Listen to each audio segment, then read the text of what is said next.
बहुत अच्छे से आपने एक्सप्लेन किया है। मतलब मिस्ट्री स्पिनर की बात हम सब करते हैं, लेकिन एक अजंता मेंडिस जहन में आ जाता है, लेकिन वो उसके एक्शन के लिए भी आता है। फिर वो 1 सीज़न 2 सीज़न 3 सीज़न के बाद सॉर्ट आउट हो जाता है, सब खेल सकते हैं बहुत आसानी से। तो क्या होती है वो चीज़ भज्जी जो एक मिस्ट्री स्पिनर को अनिल कुंबले, हरभजन सिंह या मुथैया मुरलीधरन बनाती है आगे चलकर? देखिए, मिस्ट्री जो है वो कुछ समय तक की होती है। वो पहले 6 महीने 8 महीने में जब तक आपको किसी ने देखा नहीं है तब तक आपकी वो मिस्ट्री चलती है, और जैसे जैसे आपको बल्लेबाज देखते हैं वो समझ आते हैं कि आप क्या करते हो और आपका माइंडसेट क्या रहता है। जब आपको पहला चौका लगता है या पहला छक्का लगता है तो अंडर प्रेशर आप कैसी बॉलिंग करते हो।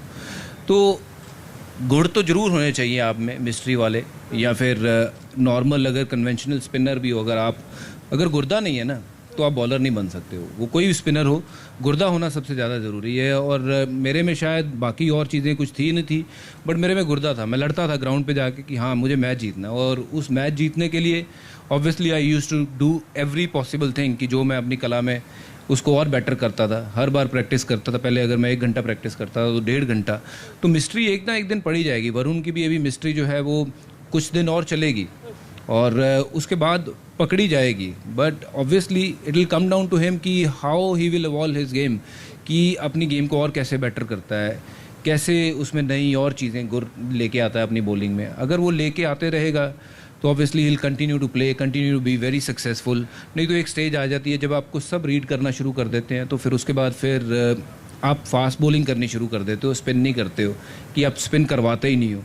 और जिस दिन आपने स्पिन करवानी बंद करी उस दिन गेम खत्म है। नहीं, फिर एक हरभजन सिंह भी होता है ना जो कहता है कि दूसरा नहीं, मैं अपने तीसरे पे भी वर्क कर रहा हूँ, कि जो ऑपोजिशन है वो इस चिंता में ही रह जाते हैं कि ये कौन सी चीज़ आने वाली है अब आगे। बेसिकली डाउट ही क्रिएट करना है कि वो तीसरा चौथा कुछ नहीं होता। बेसिकली होता वो बॉल, देखिए 2 तरह ही घूमती है, या वो अंदर की तरफ घूमती है या फिर बाहर की तरफ। वो अगर आपको दोनों करनी आती हैं तो तीसरा तो उसके माइंड में डाउट डालना कि मैं ये भी कर सकता हूँ, कि मैं तीसरा कुछ ला रहा हूँ। तो वो जब तक वो तीसरे के बारे में सोच रहा है तो आपने अपना दूसरा या पहला ही डाल के निकल जाना है। तो बस वो थोड़ी चालाकी वाली गेम है। ये चालाकी सिर्फ और सिर्फ प्रैक्टिस से और अच्छी होती जाएगी। तो आई थिंक अगर जिसके पास मिस्ट्री नहीं भी है, अगर वो नॉर्मल कन्वेंशनल स्पिनर है कि एक ही तरीके की बॉल करता है, तो उसको कैसे वो बेटर कर सकता है उसके ऊपर वर्क करना चाहिए, कि बॉल को कैसी पेस के ऊपर डालना है, कैसे बैट्समैन को उसके स्ट्रॉन्ग जोन में नहीं खिलाना है, विकेट में क्या हो रहा है वो रीड करके बच के निकलना आपको आना चाहिए। ऐसा नहीं है कि अगर पिटाई शुरू हो गई तो 4 ओवर पिटाई ही चलती चली जाए। इंडिविजुअल जो भारतीय स्क्वाड में जितने स्पिनर्स हैं उन पर एक एक करके ही हम आते हैं, और खासकर वरुण चक्रवर्ती जैसा स्पिनर अगर पाकिस्तान जैसी टीम के सामने उतरता है तो क्या वो उतनी ही बड़ी मिस्ट्री रहता है? क्या पाकिस्तान जो सब कॉन्टिनेंट की टीम है और स्पिनर्स को अच्छा खेल सकने का दम भरती है? नहीं, बिल्कुल। पहले तो एक चीज़ ऐड करना चाहूँगा, भज्जी पा को देख के हम भी ऐसे फाइटर बने थे। हाँ। कि इनको देखते जब नेट पे हम देखते थे कि यार ये हर रोज़ आके मेहनत कर रहे हैं, कुछ ना कुछ नई करने की कोशिश कर रहे हैं। तो वही एक चीज़ है, भज्जी पा इतने साल खेले और उनके साथ देख देख के हम भी इतने साल खेल रहे हैं, और वो फाइटिंग वाला स्पिरिट इन लोगों को देख के हमारे अंदर आई है। तो भज्जी पा, thanks a lot for that कि आपकी वजह से हम लोग इतने लोग खेले। हाँ, आपने जो पूछा कि नो डाउट कि जिस तरह से भज्जी पा ने बोला कि ओबियसली, क्योंकि जब इंडियन प्लेयर्स इतने अच्छे स्पिनर्स को खेलते हैं वो उसको खेलने में असमर्थ हैं, तो मुझे लगता है कि पाकिस्तानी ने तो देखा भी नहीं है, उसको कभी खेले भी नहीं है। तो और स्पेशली इन विकेटों पे आगे आई थिंक 1 महीने के बाद और ज़्यादा ड्राई हो जाएंगी और ज़्यादा स्लो हो जाएंगी, जिसमें और मिस्ट्री स्पिनर जिस तरह से भज्जी ने पाने का कि कुछ टाइम के लिए होता है, लेकिन हाँ उनके लिए तो बहुत बड़ी बात है कि कभी खेले ही नहीं है। हम लोग उनसे ज़्यादा, मुझे लगता है कि स्पिनर्स हम ज़्यादा खेलते हैं अपने इंडिया में।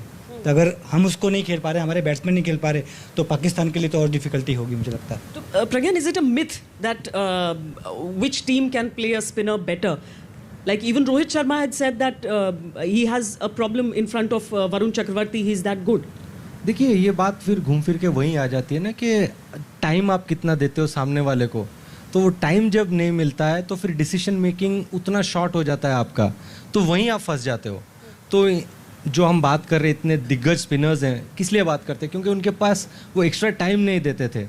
तो मैं बिल्कुल इनके साथ हूँ जो आप कह रहे हैं पाकिस्तान के बारे में। लेकिन और एक भी चीज़ है, टेक्नोलॉजी इतना बढ़ गया है ना। अभी वरुण चक्रवर्ती को वो मुझे पता है बहुत ही स्क्रूटिनाइज कर रहे होंगे, क्योंकि उन्हें पता है अभी जो पहला मैच खेल रहे हैं वो हिंदुस्तान के खिलाफ खेल रहे हैं, और इनके स्पिनर जो मैच में डिफरेंस क्रिएट करेंगे। और कैसे करेंगे कि मिडिल ओवर्स में जो एक पार्टनरशिप बनती है वो जब आप तोड़ते हो, फिर आपको एंड में उतना कुशन नहीं मिलता है एज अ बैटिंग टीम। तो ये जो टीम है इसमें सारे विकेट टेकर्स हैं, वो डिफरेंस क्रिएट करेंगे मिडिल ओवर्स में। तो वरुण चक्रवर्ती को बाकायदा देख रहे होंगे, स्टडी कर रहे होंगे, क्योंकि उनके पास एनालिस्ट होंगे। फिर वरुण चक्रवर्ती अभी खेल रहे थे इनफैक्ट, तो रीडिंग तो चालू हो गई होगी वर्ल्ड क्रिकेट में, क्योंकि वर्ल्ड क्रिकेट जो कम्युनिटी पहले थी ना कि मिस्ट्री है, इनको समय लगे, क्योंकि तब टेक्नोलॉजी थी नहीं, अभी टेक्नोलॉजी आ गई है, तो शायद कहीं ना कहीं चालू हो गया होगा बहुत